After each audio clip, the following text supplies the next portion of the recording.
Hello and welcome to the Japan Times Sustainability Roundtable. This is the 11th roundtable we're having this morning, and we're changing tack a little bit. For the past 10 discussions, we've brought in people who are doing things directly related to sustainability over a very broad range of industries and areas.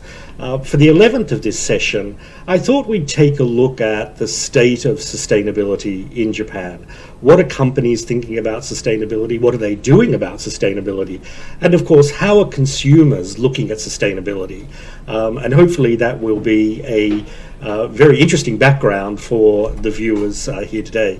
And I'm very pleased to welcome James Hollow, who is CEO and founder of Fabric. Welcome. Thank you very much, Ross. Welcome. It's a pleasure and honour to be here. It's great. It's great. Fabric. Interesting name for a company. How did you arrive at the name of Fabric, and what does it do? Great. Well, that's a really important question. I need to answer this properly. The first thing I should say is that we arrived at the name Fabric as a team effort. Mm-hmm. So we actually went through a process as part of rebranding and repositioning our company.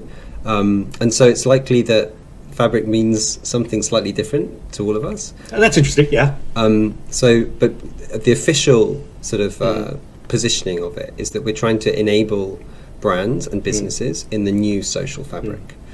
So we've introduced this idea of a social fabric, which obviously implies that the context is social, that brands and businesses don't exist in isolation, and they're not disconnected from the outcomes they have on people, on society. And I think that's really important if you look at that historically, and maybe this is more my perspective coming in here personally. You know, I think we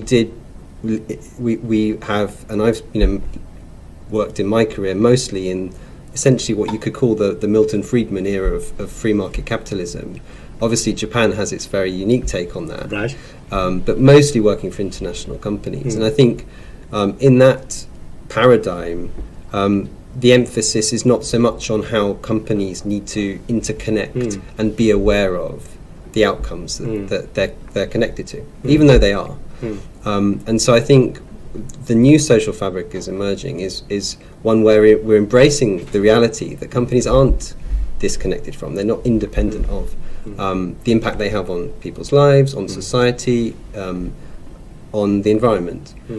So against that backdrop, we're embracing this era where companies should look at this as an opportunity.